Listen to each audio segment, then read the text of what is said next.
김용범 청와대 정책실장 모셨습니다. 안녕하십니까? 안녕하십니까? 작년 말에 뵙고 오랜만입니다. 네.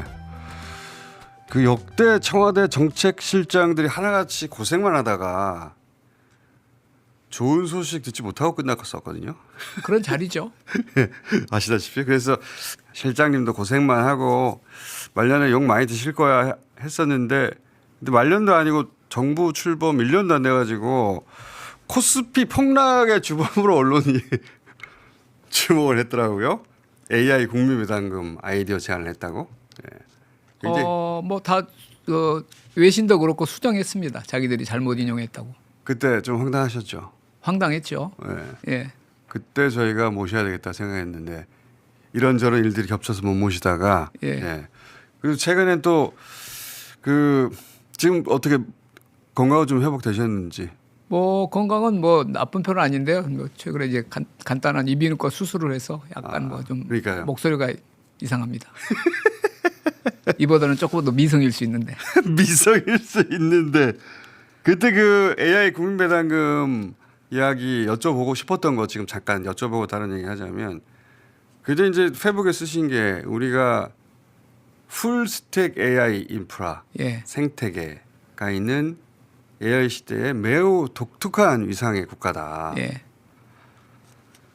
그래서 이게 일회성 호황이 아니고 구조적인 호황일 수 있고, 이렇게 역대급 초과 세수가 이어진다면 이를 어떻게 쓸 것인가. 예. 여러 모델이 있지만 국민 배당금이라는 아이디어가 있다. 이 AI 인프라는 반세기에 걸쳐서 우리 국민이 만든 산업 기반 위에서 탄생하는 거니까. 예. 그 과실을 일부는 전 국민에게 구조적으로 환원해야 한다. 제가 맞게 이해한 겁니까? 예. 그래서 저도 참 여러 가지가 낯선데 제가 그 글을 쓴 게 굉장히 장문이에요. 굉장히 깁니다. 예.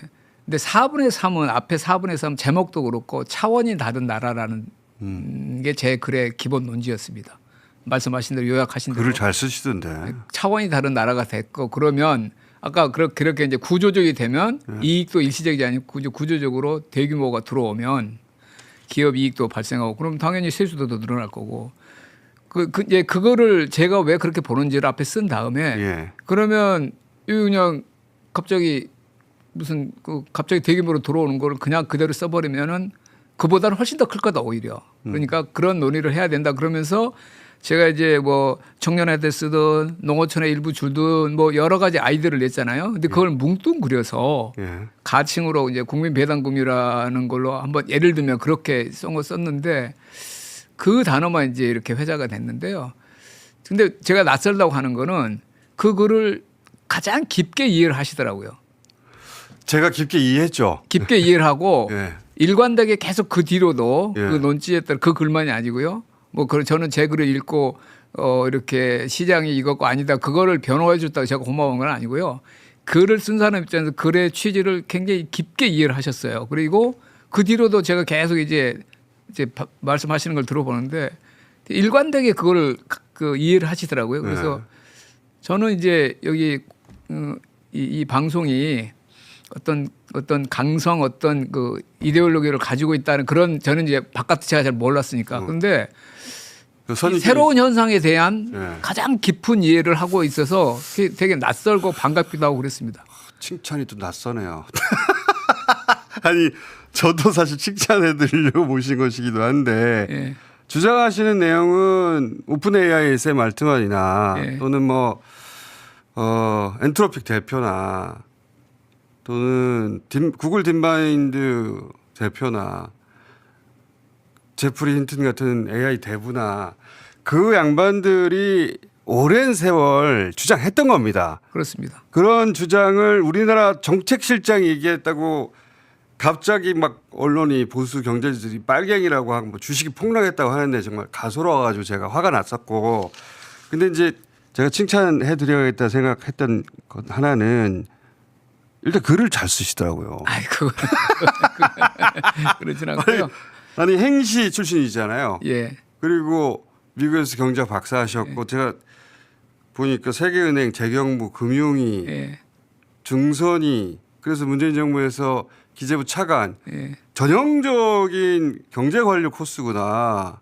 그러나 민간에서도 투자사 대표하시고 그래서 저는 항상 어떻게 생각했냐면 정통 금융 관료의 엘리트 코스를 거치신 분이라 틀림없이 딱딱하고 재미없을 거야. 라는 선입견이 있었는데 강성이라고 선입견을 가지신 것처럼. 그 글을 보니까 무척 유리하고 논리적으로 잘 쓰시는 거야. 최근에 페북에 직접적으로 여러 번 예. 쓰시잖아요. 글을 잘 쓰네. 호감 급상승이네. 근데 이제 그렇게 본격적으로 글을 쓰시다가 처음으로 언론에 집중적으로 뜨려야 된 게 그거였어요. 말씀하신 그 예. 국민 배당금 이야기. 예. 그거 말고도 욕 많이 먹습니다.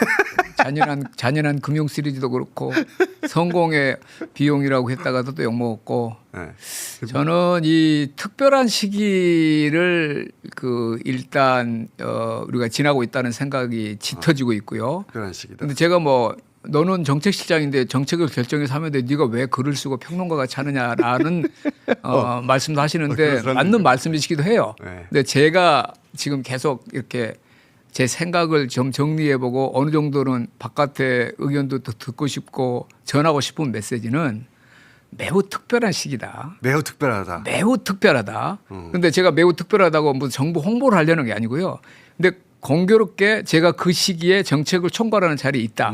근데 그거를 저로서는 이 특별한 시기가 들여다보면 볼수록 더 크고 더 오래 갈 것 같은데 그러면 저한테는 이 많은 돈이 몰려오면 돈이 어디로 흘러가고 어디에 머무를까. 부동산 걱정이 당연히 되죠. 그렇겠죠. 그다음에 전력은 용수는 우리가 이거를 서포트할 수 있나. 제가 여러 번 말하지만 지금은 여유가 있습니다.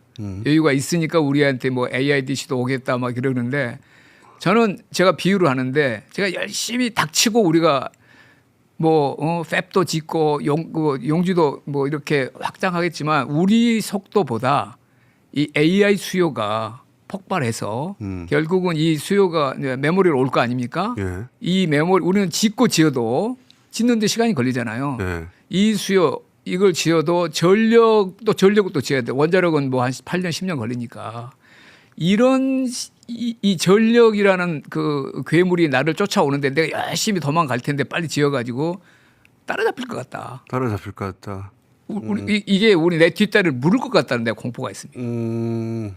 그러니까 이거를 이 특정 그리고 제가 이제 코스피 레벨 이런 거는 제가 이제 들여다보는 건 아니고요. 단순하게 저는 몇 개 회사들의 이익만 봅니다. 예. 그리고 이것만 계속 제가 만나고 당의 회사들한테 듣고 애널리스트들한테 듣고 그 회사한테 부탁해서 자료들 받아보고 지금은 이제 투탑이잖아요. 예. 그럼 물론 이제 그 말고도 여러 이제 전기 조선 방산도 있지만 이 두 개가 워낙 압도적이니까 두 개 회사의 수요는 지금 어떠냐.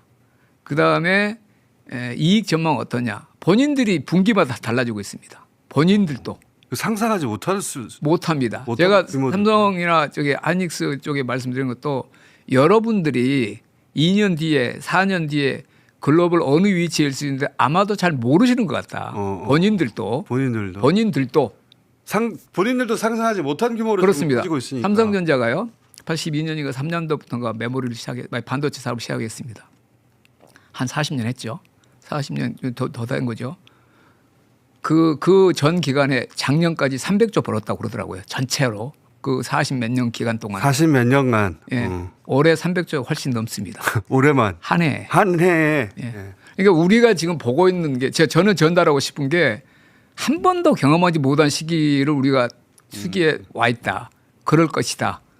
그다음에 올 전분기 1사분기에 17.1%를 전년 동기 대비 GDP가 성장했는데 두 자릿수예요. 네. 40년 50년 만에 처음입니다. 이런 현상들이 이게 얼마나 특이한 현상들입니까? 그 전문가로서 이 현상은 정말 드문 현상인데 저는 그게 초입이라고 생각합니다. 그런데 이게 초입이다. 초입이다. 그러면 한번 피크치고 떨어지는 게 아니고 초입인데. 자, 그러면 이 규모로 이익이 난다. 그러면 정부가 이제 세수도 당연히 들어오겠지만 그거는 이제 논외로 하고요. 코스피가 얼마 올랄까? 코스피는 얼마까지 오를까? 저는 이익에 예. 이익만 보면 된다고 봐요. 이만 보면 보통 우리가 1년에 한 200조 내외 그 상장회사가 이익이 났었거든요. 예. 그때 한 우리가 2,500, 3,000 정도 하고 있었어요. 예. 주가가 근데 올해 800조, 900조를 예상한단 말이에요. 그러니까요. 그러면 4배 올라가는 건 기본이죠. 그러니까 많은 기본이에요 보니까. 아니 그러니까 그 당연하진 않지만 예. 지배 구조가 망가져가지고 풍선 바람 빠지고 그러지 않으면 산소가 들어오 풍선이 커질 거 아닙니까? 예. 그래서 저는 단순하게 상장해서 전체 이익만 봅니다. 예. 전만만 보고 그러면 지수는 따라오게 돼 있어요. 예. 근데 제가 계속 놀려보는 거는 여기에 그렇게 기계적이지는 않고요. 멀티플이 또 바뀔 수가 있습니다. 예. 아 멀티플로. 리레이팅이라고 그러죠. 리레이팅이라고 그러죠. 이게 소위 아까 말한 풀스택 같은 게 되면은 예. 이제 사람들이 말하는 해자가 생기는 거죠. 모트 차 독점적 그런 지위가 생기는 거죠. 멀티플이 더 올라갑니다. 그렇겠죠. 그러니까 단순하게 이익이 몇 배 되는 것만큼 따라오는 거는 뭐 좀 기본이고 예. 이 안에서도 리레이팅까지 일어나요. 저로서는 우리나라의 시총 기준으로 매디 그런 거 저는 겨뤄보고 있죠. 말은 못하죠. 근데 제가 그거를 자체 검증도 하고 그러는데 지금 현재 우리가 한 5위, 6위 정도 되고 있거든요. 예. 세계. 예, 미국, 중국, 일본. 그 다음에는 이제 앞에 있고 우리랑 뭐 영국이랑 왔다 갔다 그러는데 저는 5위에 4위 될 걸로 보고 앞에는 세 나라밖에 안 남을 텐데 2년, 3년 뒤에는 저는 3강 된다고 봅니다. 아 그래요. 시총 기준으로. 야. 저랑 내기하시죠. 아니 제가 그걸 저는 저도 그렇게 생각합니다 사실은. 저는 그런데 네. 우리가 그게 상상이 돼 있나요? 우리가 상상을 못 하고 있죠. 못하죠. 예. 다른 나라들은 어느 정도 느끼고 있습니다. 아 한국이 그리로 가고 있다고. 그래서 이재명 대통령 서로 만나자고 그러는 거예요. 이 대통령이 이번에 네. 그 처음 순방 때 하고 지금 다릅니다. 순방 때 차이를 다릅니다. 계속 말씀하시는 다릅니다. 게 나를 상대하는 게 달라졌다. 다릅니다. 근데 예. 외국에서는 한국이 저리로 가고 있네. 안다는 알고 거죠. 있습니다. 알고 있어. 그래서 시총이 모든 걸 결정하지는 않아요. 그러니까 그리고 그 시총 1조 달러 넘었잖아요. 두 개가 1등을 서로 하느니 말이고 매일 바뀌고 있던데요. 예. 시가총액 1조 달러 이상을 두 개 이상 가진 나라가 미국과 우리밖에 없습니다. 저는 사실 두 개 나라밖에 없어요. 반도체 1, 2가 한국에 다 있다는 게 참 이상한 일이다. 그렇습니다. 우리는 삼성과 하이닉스가 익숙해서 자연스러운데 네. 다른 나라가 보기에는 1위는 미국에 있고 2위는 중국에 있다든가 1위는 유럽에 있고 2위는 어디 있다든가 이런 게 자연스러운 것이 자연스러울 텐데 1, 2위가 다 한국에 있어 그렇습니다. 매우 특별하게 보이겠죠. 그렇습니다. 그래서 저는 그걸 가지고 뭐 이렇게 한다는 게 아니라 그게 다가올 우리나라의 부동산에 줄 돈이 이렇게 커지면 이익이 커지면 세수 들어오는 것도 그다음에는 또 그다음 걱정은 환율. 우리가 작년에 무역 수지가 한 1,200 뭐 1,000억 불, 1,200억 불 이 정도 그렇게 해서 올해는 3,000억 불 한 3배 정도 최소한 듭니다. 3배나. 경상수지 흑자가. 예. 당연히 그러면은 우리가 원화가 돈이 원화가 절상돼야죠. 외국인 지분이 생각보다 훨씬 더 빨리 오르니까 이 사람들이 리밸런싱 한다고 막 팔잖아요. 외국인들이 3월, 5월 달에 팔고 나간 그 액수를 그 자체로 보면 외국인 대탈출로 보입니다. 실제로는. 그런데 그렇지 않잖아요. 탈출하는 게 아니죠. 아니요. 자기 너무 지분이 이익이 너무 커지니까. 커지니까 일부 네. 조정하는 거잖아요. 네. 그러니까 외국인 그것만 보면 옛날 엑소더스라고 하죠. 우리는 그런데 무역 그 수출해가지고 돈 버는 것도 하이닉스나 뭐 조선사들 계속 원화로 바꾸거든요. 환전해야죠. 달러도 공급됩니다. 그런데도 약세잖아요. 예. 그러니까 이 기묘한 현상을 어떻게 우리가 지금 설명을 합니까? 달러에 대한 그 원화 약세에 대한 부담도 있고 그래서 여러 가지가 그럼 원화가 약세되면 또 일반 사람들의 어려움은 가중되고 물가도 올라가죠. 예. 그다음에 이렇게 이제 돈이 엄청나게 들어오면은 또 금리 이렇게 부동산 가격 올라가고 그러면 보통 사람들은 또 힘들어지고 그렇죠. 저는 그래서 이런 엄청난 그런 그 이익이 몰려들 때 경제 정책을 전체 해야 될 때 우리가 예상했던 것보다 훨씬 큰 규모로 온다. 그러면은 많은 게 머리가 아파집니다. 그렇겠네요. 그래서 저는 그거 뭐 부처들한테도 훨씬 큰 게 몰려온다. 그러니까 대비를 해달라 이렇게 말하는 거죠. 세수가 그 역대급 매출이 일어나고 반도체 회사에 엄청난 세수가 들어오는 좋은 점만 있는 게 아니라 그렇습니다. 엄청난 금액이 한 번에 몰리다 보니까 압력이잖아요. 예. 유동성 압력이 몰려오는 거잖아요. 그렇죠. 유동성 압력이. 그 돈이 부동산으로 가면 또 부동산에 올라가 버리고 그렇습니다. 근데 부동산은 그만큼 빨리 우리가 못 짓잖아요. 근데 이 몰려드는 유동성을 어떻게 막습니까? 돈을 덜 벌 수는 없죠. 그렇다고. 그렇지는 못하잖아요. 그리고 지금 서로 지금 뭐 저기 SK나 삼성 같은 경우에는 물량을 공급하지 못해서 죄송합니다라고 막 돌아다니고 계시다고 그래요. 아니, 자. 그런 상황이라도 제가 그런 글을 쓰는 거고요. 그 자랑하려고 그런 게 아니라 상당히 많은 부분에서 우리가 기존의 생각보다 훨씬 큰 변화가 일어나고 있다. 본질적인 변화가 일어난다는 거죠. 본질 지금. 구조적이다. 구조적이다. 그러니까 그리고 일회성이 아니고 일회성이 아니다. 구조적이다. 구조적이다. 우리가 왜 이런 구조를 가질 수 있는 겁니까? 그러니까 다른 것은 못 가진 우리 구조가 뭔지 좀 설명해 주세요. 반도체 하면 뭐 미국은 설계할 수 있고 중국은 제조역량이 강하고 그런 게 특징이 있지 않습니까? 반해서 우리의 특징은 뭐길래 이런 구조적인 상황이 있는 거예요? 70년대부터 우리 앞선 세대들이 정말 거의 맨 땅에서 하셔서 우리 앞선 세대들이 앞선 정부들이 이 제조업 그 기반을 다져놨기 때문에 그런 거죠. 제조업 근데 기반. 제조업 중에서 중국한테 한 절반 정도 잃었잖아요. 예. 근데 이런 아주 초고도화된 제조 기술 이것만은 한국이 더 잘하는 영역이 굉장히 많습니다.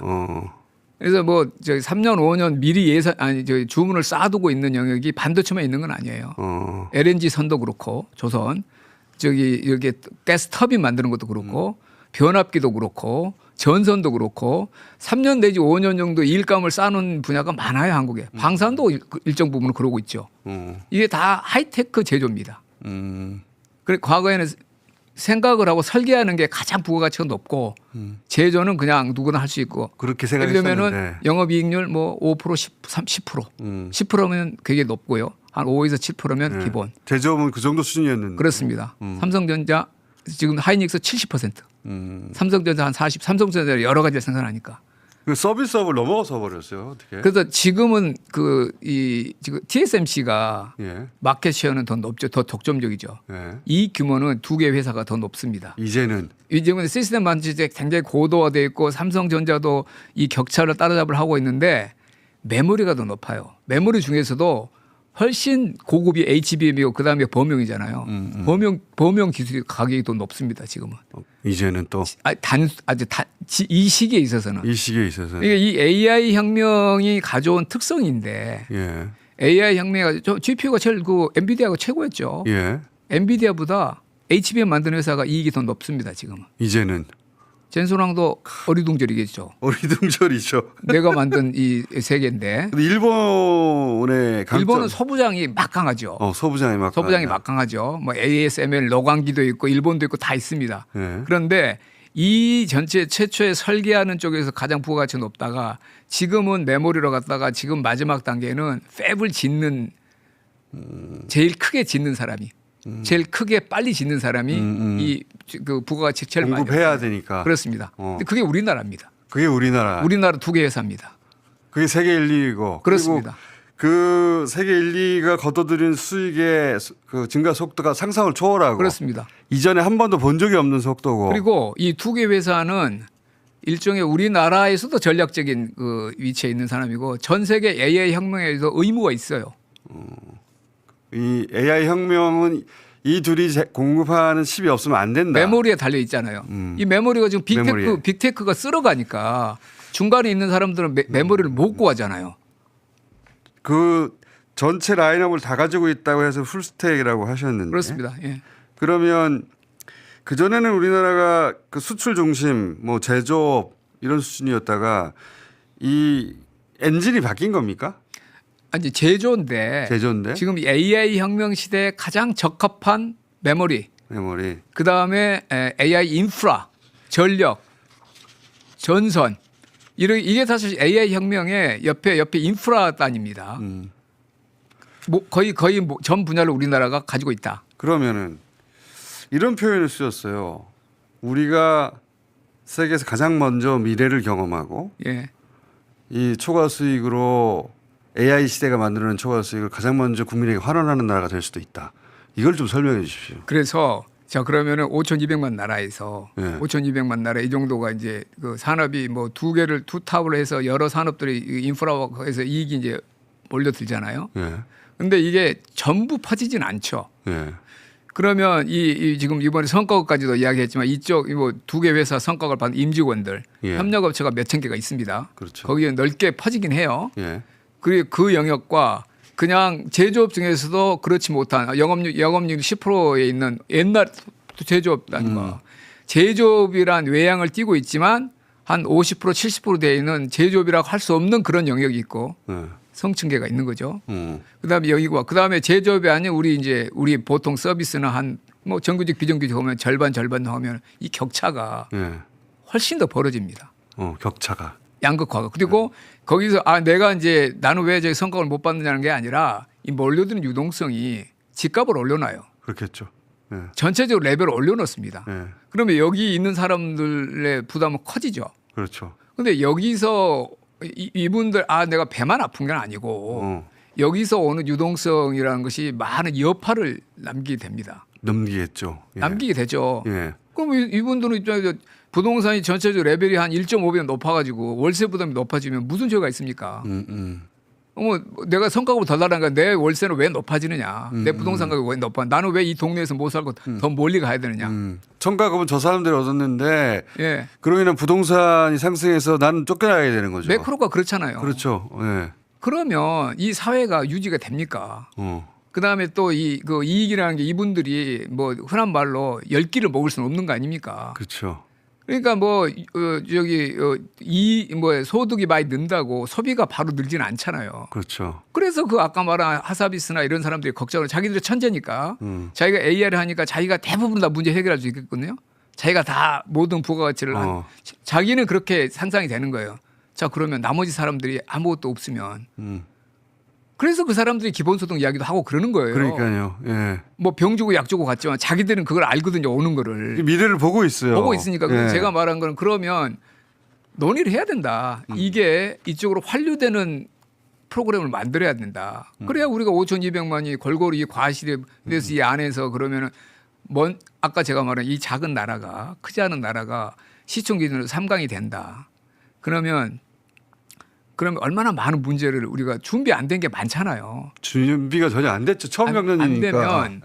안 되면 그러니까 우리는 매우 어려운 난제도 안게 되는 겁니다. 예. 좋은 일이기도 한데 난제죠. 한 번도 못 겪어봐서 어떻게 대비해야 되는지 몰라서 난제도 있죠. 대비는 예. 옛날식으로 하죠. 들어오면은 뭐 옛날 그 관계실 계속 공격도 하고 뭐 그러잖아요. 또 돈 퍼주기다 막 이렇게. 그러니까 생산적 논의보다는 옛날 이번에 이제 반도체도 어떻게 지방한다고 그러니까 정치적으로 이런 이야기를 하잖아요. 이 거대한 이 클러스터가 수요가 48년, 44년까지 해서 두 개 회사가 다 팹을 짓겠다고 맞춰놨는데 10년, 12년을 당겨야 됩니다. 조기 완공을 해야 되는 거예요. 그러면 그 다음에는 34년, 35년 지나면 없어요. 땅이 더 이상. 전력도 용수 없습니다. 해외로 갑니까? 그래서 7, 8년 전부터 대규모를 준비해야 된다는 이야기를 하는 거고. 근데 그러면 또 그거 가지고 또 막 논란이 있잖아요. 논란이 있을 수 있죠. 제 말은 문제가 차원이 다른 문제가 오는데 이전 걸로 공격이나 논쟁은 되고 있습니다. 그러면 이런 저도 욕을 먹는 걸 숙명이라고 생각하지만 이런 꼭 필요한 주제를 논쟁해야 된다는 게 잘 안 일어날 수가 있어서 그래서 저는 논쟁을 해서 해법을 찾아서 그걸 우리가 하면은 우리가 이런 어떤 사회 문제나 생각이나 이런 거에 리더 국가가 될 수 있는 거죠. 먼저 와 있는 거죠, 미래가. 미래는 와 있어요. 근데 예. 이제 낯선 미래죠. 낯선 미래고 경험은 과거의 경험이다 보니까 그렇습니다. 과거의 시각으로 자꾸 이 문제를 재단하거나 정치적으로 재단해서 예. 아니 그 반도체 클러스터 왜 지방에 짓는 거야 이런 얘기 하거나 아니면 뭐 그 정치적으로 들이대서 거기만 특혜를 주고 우리는 홀대하는 거야 이런 식으로 해석하는데 그게 아니고 실제 땅이 없고 미래가 너무 빨리 와서 대비를 10년 땡겨서 해야 되는 것이고 그렇습니다.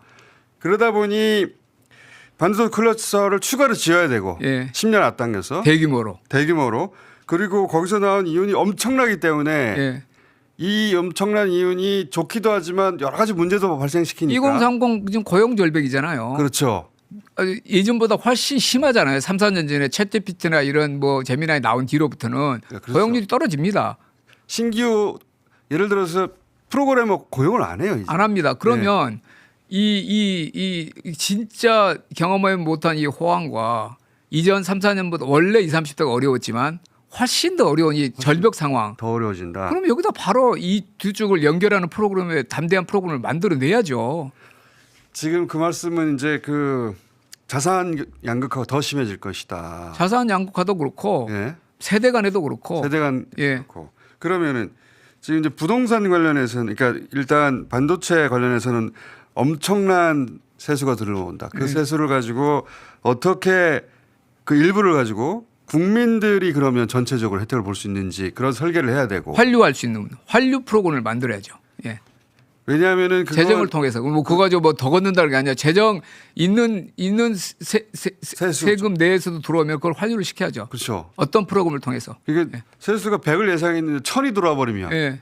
프로그램을 짜야죠. 이 프로그램을 짜야 된다는 게 이제 요지시고 예. 그리고 그건 그것대로 해야 되지만 예를 들어 그렇게 돈이 갑자기 늘었어요. 이거 그럼 부동산으로 들어오면 부동산도 올라갈 텐데 혹은 이쪽은 큰 보너스를 받고 이쪽은 못 받아서 이 격차가 생기는 거 어떻게 해결하지? 좋으면서도 문제도 동시에 발생하니까 이 문제도 대응해야 되는데 그렇습니다. 매우 새로운 문제들이죠. 그전에는 돈을 많이 벌어서 생기는 문제를 생각해 본 적은 없거든요. 참고서도 없습니다. 그렇지 참고서도 없고. 제가 말씀드린 어떤 미래는 우리한테만 와 있는 미래도 있기 때문에. 우리가 미리 겪는 거죠 지금. 그렇죠. 아까 말한 대로 이 지난번에 삼성전자 성과급 70% 영업이익이 나는 거는 노조가 없습니다. 다 1대1 계약입니다. 예. 실리콘밸리 이런 데는 몇만 명 다니는 노조가 있는 데가 70%가 이익을 내지는 않습니다. 그렇죠. 그러니까 노조가 그런 일 가지고 논쟁을 한 적이 없어요. 처음입니다. 전 세계에서 처음이죠. 처음입니다. 예. 그러니까 사실 다들 서툴렀어요 그때. 그렇습니다. 삼성전자 노조만 서툴렀던 게 아니라 그 사측도 서툴렀고 뭐 참고할 만한 사례가 없으니까요. 근데 이제 그렇게 해서 역대급 억대 성과급을 가져갔어요. 근데 그걸 가져간 사람 몇만 명이에요. 몇만 명이 몇 억씩 생겨버렸어요. 그럼 이게 부동산으로 올 수도 있잖아요. 지금 동탄 같은 데 오고 있잖아요. 그러니까요. 이미 가장 뜨겁지 않습니까? 한 번도 생각해보지 못했는데 예. 반도체 때문에 부동산이 이렇게 올라가 버린다? 그럼 어떻게 대응해야 되지? 근데 마침 그저께 관련 토론에도 말씀하셨는데 2, 3년 전에 PF 사태 때문에 예년보다 공급이 30% 40% 줄어 있다 이미. 그게 지금 오는 겁니다. 줄어 있는데 이 돈이 이렇게 들어와 버리면 이 두 개가 조합되면 그게 올라간다. 그렇습니다. 어떻게 부동산을 상대해야 되느냐 이게 큰 고민이다. 1년 전하고 너무 달라진 거고요. 제가 시작하자마자 이제 627도 했고 11호도 했고 근데 1년 전에 코스피 상황하고 지금 코스피가 달라졌잖아요. 2,500에서 9,000 됐지 않습니까? 9천 됐죠. 그럼 그 압력이 그만큼 높아진 거잖아요. 네. 1년 전에 627 굉장히 강한 수요 억제책입니다. 네. 서울 전역과 경기 12개의 토지거래 허가를 전부 허가한 거 처음 있는 일입니다. 얼마나 불편합니까? 굉장히 강력한 정책들이죠. 그런데도 그러면 실패했느냐? 작동하는 것보다 4배 압력이 오는 겁니다. 수요 압력이. 자 그러면 평상시면 통했어야 하는 작동인데 통했죠 몇 달 동안은. 몇 달 동안 통했는데 통했는데 그러면 아까 제가 막 이 유동성 몰려오는 거 이제 사절이다 더 이상 오지 마라 이렇게는 안 되잖아요. 안 되죠. 안 되잖아요. 네. 1년 전하고 수요 압력이 달라졌어요. 그러면 공급을 4배로는 못 짓죠. 갑자기 안 되죠. 안 되죠. 그런데 공급은 또 23, 4년에 안 됐던 게 2, 3년 뒤에 그 올해 한 3, 4만으로 뚝 떨어집니다. 그러면 2, 3년간은 더 적어도 2, 3년간은 더 몰려올 것 같은데 저는 공급은 줄어들고 돈은 들어오고. 그렇습니다. 이중 몇 배의 압력 그 1년 전하고 또 다른 거예요. 제가 답답한 거예요. 그래서 네? 좋은 점도 있고 나쁜 점도 있다고 했을 때 이 우려인데 그래서 부동산은 그런 표현을 써서 닥치고 공급해야 된다. 공급할 수 있는 거는 할 수 있는 것. 예. 예를 들면 무슨 예를 들 수 있어요? 제가 여러 번 말씀드렸죠. 우리 뭐 3기 신도시 지어놓은 것도 공공특집 분양한 것도 빨리 해야 될 거고 그다음에 우리 공공기관들 이 도심에서 수직으로 올릴 수 있는 데는 다 찾아가 죄다 하고 폐교도 찾고 서울 내에서 근데 일부는 또 제가 영등포 뭐 공업지대? 그런 구로 그런데 공업지대 하자는 건데 서울시가 일부 또 본인도 제도 개선했다고 그러더라고요. 그냥 24년에 일부 바꿨다고 그래서 되게 반가운 일인데 여전히 거기 땅이 많습니다. 그런 것들을 전환하고 아니 뭐 그린벨트도 그렇고 군기지도 그렇고 우리가 지금 뭐 경마장 태릉 뭐 많이 하고 있잖아요. 6만 원 찾은 게 빨리빨리 해야죠. 빨리빨리 하고 하고 특단의 조치가 필요하다. 그다음에 매입 임대라고 그래서 뭐 사람들이 이렇게 건설하시는 분들 사서 하면 LH가 사가지고 임대료도 해주고 그러니까 뭐 왜 그렇게 진도가 안 나가면 감정 평가액이 좀 낮다는 거예요. 아니, 감정 평가액을 충분하게 해서 빨리빨리 사서 빨리빨리 공급을 해라. 지금은 특단의 대책이 필요하다. 그렇습니다. 그렇게 말을 하고 있습니다. 그리고 또 한 가지가 이제 2030 말씀하셨는데 거기가 가장 큰 원래 약한 거래가 가장 큰 충격을 받잖아요. 예. 그들을 위한 대책은 또 어떤 게 있습니까? 그러니까 제가 말씀드린 대로 2030을 가장 잘 우리가 훈련시킨 세대죠. 그렇잖아요. 전 세계 동급 최강이라고 저는 항상 말을 합니다. 우리 2030들은 전 세계 어디 나가도 언어 능력도 좋고 다 교육도 잘 받았고 교육 수준 높죠, 아주. 높고 그만큼 기대 수준도 높은 거죠. 그렇죠. 그런데 이 지금 이 AI 혁명의 아주 최중앙에 우리나라가 와 있는데 챗GPT 가입 1인당 가입 그 제일 높습니다, 우리나라가. 그렇게 많이 이용을 하고 있어요, AI가. 그러니까 그 AI가 가져온 일자리에 주는 직격탄을 우리가 막고 있는 거 2030이. 인턴 뭐 처음에 일을 시작할 기회 자체가 사라지고 있잖아요. 맞아요. 사라지고 있잖아요. 잘 안 뽑습니다. 예. 그렇습니다. 그러면 이 세대가 얼마나 힘듭니까? 그런데 이미 들어와 있는 쪽은 아까 말한 성과급부터 해가지고 더 달리고 있고 그렇죠. 그 절망감이 오죽하겠어요. 박탈감 있죠. 박탈감은 이거 보통이 아니죠. 그러니까 이거는 세대가 이런 쪽에 정말 큰 문제입니다. 그리고 이 모든 게 결국 미래는 30, 40년 뒤에 20, 30대가 다 하는데 미래가 이렇게 우울해 있으면 이 사회가 정상은 아니잖아요. 당연히 심각하게 받아들이고 해법을 찾아야죠. 그리고 다행히 우리가 그럴 재원은 생기니까. 그래서 지금 이게 일시적이 아니라고 하는 건 얼마나 길게 갈 거로 전망하십니까? 저는 제 나름대로 제가 시뮬레이션 한다고 그랬잖아요. 제가 제가 얼마까지 할지 모르겠지만 이 4년을 그려보고 2년 하는데 저는 근데 그걸 제가 말하면 사람들이 우리 뭐 대통령 비서실 안에서도 우리 비서실장이 저한테 뭐라 하면 너무 정책실장 맨날 너무 그렇게 말하니까 좀 너무 그렇게 뭐 믿지 말라는 거지. 약간 우리 레드팀 역할을 해주시는 거죠. 저는 장밋빛이다. 근데 이제 저는 경제 전문가로서 문제 크기를 제가 전망해야 되니까 전력 12차 전기번 하고 있는데 생각보다 훨씬 클 겁니다. 그런 이야기를 하는 거예요. 수요가. 그 계획 세우고 대비하는 건 정책시장 제 역할이잖아요. 저는 제가 생각보다 더 크게 올 것 같단 말이에요. 그러면 이걸 일반적인 전망보다도 더 크고 예. 경제 전문가로서 최근 몇십 년을 보되 예. 그런 통상의 전망보다 훨씬 더 크게 올 것이다. 벌써 올해 1사분기 통계 보고 제가 한국은행이나 이 재정경제부 분들 모아놓고 제가 같이 했는데 뭡니까? 이 숫자 이게 우리한테 말하던 거 이거 뭡니까 도대체? 너무 크다 숫자가. 측정을 못 하고 있잖아요. 그렇죠. 그래서 제가 보는 거는 국세청에 그냥 이익만 보고 제가 말했잖아요. 그거는 그래도 제일 근사하게 봅니다. 지금 현상들을. 그래서 우리 GNI도 두고 보십시오. 이 GNI 규모 연말 내년 우리가 지금 봤던 우리는 이게 있잖아요. 0.2% 잠재 성장이 떨어져 가지고 5년마다 1% 떨어진다. 0% 돌아간다는 이게 철칙이잖아요. 그래서 마이너스 될지도 모른다. 김세직 교수님이 말씀 굉장한 통찰이시죠. 예.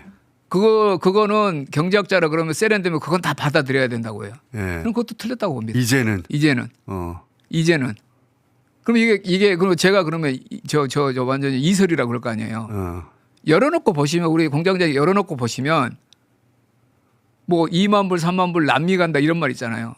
조금 있으면 GNI가 왜 이렇게 강한 그래서 올해 말 내년 내후년에 GNI가 어떻고 우리 위상이 어떻고 이런 거는 제가 나름 그려보 저는 그게 잠재적인 정부가 책임져야 될 그 일의 무게라고 해서 전망해 보면 저는 제 전망을 가지고 있는데 그걸 말하면 너무 장밋빛이다 말할 수 있어서 함부로 말씀 안 하시는 건데 책임 있는 자리에 계시니까 근데 이제 우리가 흔히 접하는 수치로 국민소득이 4만 불이 간다.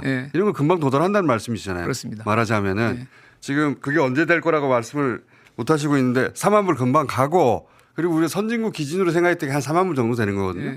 4만 불 가고 5만 불 가고 그런 시대가 우리 예상보다 훨씬 빨리 도래할 것이다. 그렇죠. 준비되어 있지 않다는데 우리가. 부동산도 준비되어 있지 않고 세제도 준비되어 있지 않고 자산 양극화에도 준비되어 있지 않고 그리고 이 수익 일부가 국민들에게 고르게 돌아가는 그 환급 장치도 준비되어 있지 않고 그걸 준비해야 된다. 그렇습니다. 시급하다. 예. 생산적 논쟁을 하자. 생산적 논쟁을 하죠. 예. 그런데 근데 정책 시장은 글을 쓰니까 홍보 목적으로 쓰겠다는 생각을 할 수 있죠. 네. 그렇게 이제 받아들이는 사람도 있는데.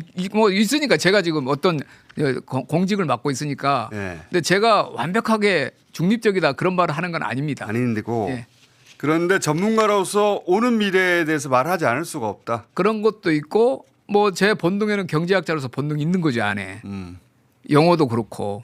그래서 이제 그런 것도 있는데 하나의 뭐 저는 뭐 정체성으로는 공직이 언젠가는 떠나게 되겠지만 제 정체성으로는 영원히 나는 경제학이란 틀을 가지고 세계를 보려고 하고 있으니까 죽는 날까지 경제학자일 텐데 그 관점이기도 하고 저는 계속 관찰도 하고 일단 분석도 해야 되고 그게 또 제 일이기도 하고요. 제 일로 돌아올 테니까.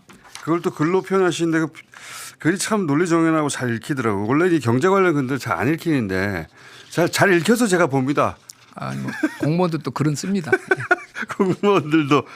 그리고 오늘 여러 가지를 얘기했는데 이제 자주 있는 기회가 아니어서 많은 주제를 다루긴 했는데 시간이 되시면 앞으로 주제별로 좀 더 들어가 보고 싶은데 주기적으로 그러면서 계속 지방 얘기를 또 예. 하시잖아요. 예전부터 모든 정권이 지방 얘기는 하긴 했습니다. 근데 이번 정부 들어서는 이 지방이 되게 진심이라는 생각이 들거든요. 예. 그러니까 지방도 발전해야지 이런 당위적인 치환이 아니라 지방이 함께 가지 않으면 우리 큰일 난다. 이 예. 정도 수준인 것 같은데 왜 그렇습니까? 제가 시간이 뭐 얼마나 있는지 모르겠는데 한 5분 정도 시간이 있으세요. 이건 절박합니다. 절박해요? 자, 이거 한번 제가 비유를 해볼게요. 런던, 이 런던, 싱가포르, 홍콩 이런 데가 국제금융 중심지라고 하죠. 그렇죠. 그러니까 이제 가장 여러 가지 장점이 있으니까 런던 특히 예를 들어보면 런던이 국제금융 중심지입니다. 네. 런던에 그 돈들이 몰려 들어가지고 런던에 보통 사람들은 다 밀려났습니다. 그렇죠. 국제금융 중심지 그 영역에 일하지 않은 사람, 연봉이 50만 불, 100만 불 안 된 사람들은 살 수가 없어요. 너무 비싸요. 우리나라 대사부만 한 분 안에 있고 대사관 있는 사람 다 바깥에 삽니다. 아, 그래요? 너무 젠트리피케이션이라고 그러죠. 젠트리피케이션. 젠트리피케이션이죠. 돈이 몰려드니까 네. 보통 그 아주 핵심 그 돈을 만들어낸 영역에서 일하지 않은 사람은 다 바깥으로 밀어납니다. 맞습니다. 저는 넓은 의미에서는 서울이 젠트리피케이션 현상이 일어나고 있다고 봅니다. 그래서 경기도로 가야 되는 거고. 근데 제가 누차 말하지만 이 돈이 오면은 지금은 수도권에 오잖아요. 공장들도 다. 그렇죠. 돈은 수도권이잖아요. 그래서 지금 부동산 안간힘을 쓰고 있는 거잖아요. 그러면은 아까 제가 월세 안 되고 밖으로 밀어납니다. 그러면 이 수도권 내에서 이게 감당이 안 될 거고요. 저는 이 수도권 전체가 젠트리피케이션을 시킨다고 봅니다. 이 여기서 돈을 받고 있는 사람이 아닌 경우에는 절박한 문제죠. 풀어야지 이 문제를. 그래서 브렉시트 난 겁니다. 그렇죠. 브렉시트가 난 거예요. 내가 런던에 원래 누대로 살고 있는데 나도 그래도 정규대학 나오고 한 뭐 중간 이상 됐는데 살 수가 없어요 런던에. 어느 순간 밀려났으니까. 왜? 그냥 두바이에서 오는 사람들, 러시아에서 오는 사람들, 뭐 중국에서 오는 부자들 오고 그런 사람들이 뭐 닥치고 사는 거죠. 홍콩도 마찬가지고 홍콩 우산 그것도 중국이 홍콩을 너무 이렇게 빨리 하려는 것도 있지만 보통 홍콩 사람들이 살 수가 없는 겁니다. 50만 불 이렇게 해서는 10평도 못 사는데 죽어라 공부해 최고 대학 나와서 잡을 잡았는데도 10평도 못 산다. 그럼 뭐 젊은이들이 그게 어떻게 수긍이 됩니까? 그러니까 그렇게 집 특정 분야가 커지면 도시가 그렇게 무서워지는 겁니다. 분산시켜야죠 이거를 이 압력을. 수도권 전체가 특정한 한 1,000만 명 사람들 그 사람들만 사는 도시로 되면 보통 사람들이 거기에 그렇지 않으면 엄두도 못 낸다 그러면 이게 정상입니까? 절박하게 넓혀야죠. 운동장을 넓혀야죠. 그래서 그냥 지방 어떤 균형보다도 이게 제가 말했듯이 이 압력이 특정 지역으로만 압력이 돼가지고 그렇게 압력이 머물게 해서는 안 됩니다. 큰일 납니다 그러면. 그 정상적이지 않죠. 당연히. 정상적이지 않죠. 그런 금융 중심지 같은 현상이 보일 겁니다. 이 이익이라는 것이. 더군다나 지금 엄청난 반도체 호황이라고 하기도 그러기 이건 혁명적인 상황인 것 같아요. 그렇습니다. 예. 예. 일반적인 경제 예측으로는 예측이 안 되는 그래서 그 실적 발표할 때 회사도 스스로 놀라는 거 아닙니까? 그렇습니다. 경제학자들도 놀라는 것이 전 세계가 그걸 보고 놀라는 것이고 그래서 한국이 AI 시대의 3강이 될 것이라고 우리끼리 말하는 게 자화자찬이 아니라 실제 벌어질 현실인 거잖아요. 그렇게 됩니다. 예, 예. 이익도 그렇고 여러 가지 측면에서. 그거 대비해야 된다. 예. 근데 그게 그 다들 n분의 1로 하고 이거 무슨 문제가 있겠어요. 자, 우리 그렇게 되지 않으니까 문제라는 겁니다. 이제 저희가 언제까지 시간이 있다고 한 그 시간까지 다 왔는데 그 워낙 바쁘신 분이니까 저희가 섭외를 해도 한두 달은 걸리던데 한 두 달에 한 번 정도는 나와주시. 두 달에 한 번. 저는 우리 홍보수석실에서 나가라고 나가고요. 저는 뭐 단독하게 아니고 저는 홍보수석실에서 스스로 결정할 수가 예, 없구나. 예, 홍보수석실에서 판단해 주시면 저는 나가라면 나가고 농담이고요. 저도 뭐 귀한 그 자리입니다. 감사합니다. 제가 이해되고 높은 편이에요 이 사안에. 아주 높습니다. 그죠? 예, 아주 높고요. 예. 저 그래서 제가 말했잖아요. 낯설고요. 낯설고. 반갑기도 하고, 예, 예, 아주 감사도 드리고요. 왜 글을 쓰는 이야기를 벌써 할 수 있다는 거 오늘도 여러 주제를 가지고 있어서 이 주제만 하셨잖아요. 예. 기회가 이게 티키타카가 되잖아요. 그러니까 저는 그 고맙죠. 예, 그다음 그 같이 이야기를 할 수 있으니까. 저도 이런 얘기를 할 수 있어서 반갑고요. 그리고 이런 이야기를 사실은 경제지들이 해야 되는데 경제지들이 어느 순간 정책실장을 이제 제대로 그 공정한 공론의 장에 적당한 주제로 씹는 게 아니라 무슨 얘기를 했더니 빨갱이라고 그러니까 저는 뭐 때리지만 않으면 다 나가서 이야기합니다. 농담이고요. 그거는 아까 말씀드린 나올 수 있는 뭐 그런 이제 논쟁들이니까 그 과정에서 어떤 자리를 맡고 있어서 그런 거지.